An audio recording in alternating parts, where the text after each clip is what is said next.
तिहार संगी हरे लिया गे ना, पहली तिहार संगी हरे लिया गे ना। लइका सियान सबों के मन में खुशी समागे ना, लइका सियान सबों के मन में खुशी समागे ना। पहली तिहार संगी हरे लिया गे ना, पहली तिहार संगी हरे लिया गे ना। लइका सियान सबों के मन में खुशी समागे ना, लइका सियान सबों के मन में खुशी समागे ना।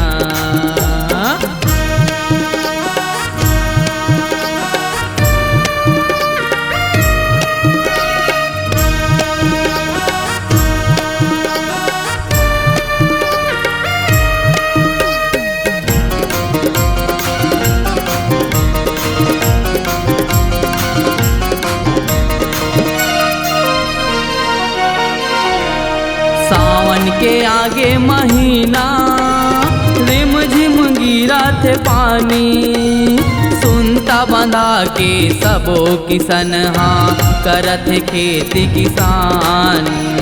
सुनता बंधा के सबो किसन हाँ करत खेती किसान। सबो जन के दुख औ पीरा आज भगागे ना, लइका सियान सबों के मन में खुशी समागे ना, लइका सियान सबों के मन में खुशी समागे ना।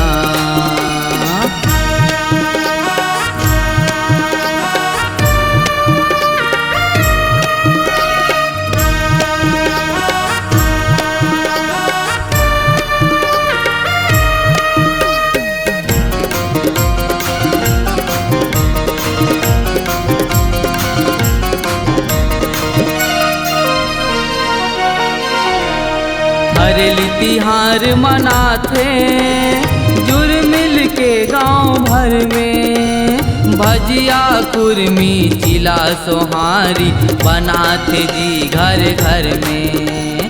भजिया कुर्मी चिला सोहारी बनाथे जी घर घर में।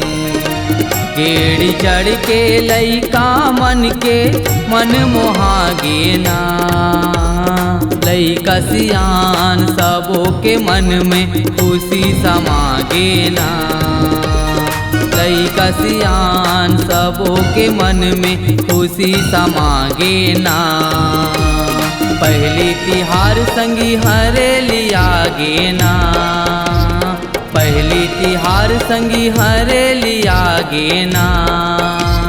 लइका सियान सबों के मन में खुशी समागे ना, लइका सियान सबों के मन में खुशी समागे ना, लइका सियान सबों के मन में खुशी समागे ना, लइका सियान सबों के मन में खुशी समागे ना, लइका सियान सबों के मन में खुशी समागे ना।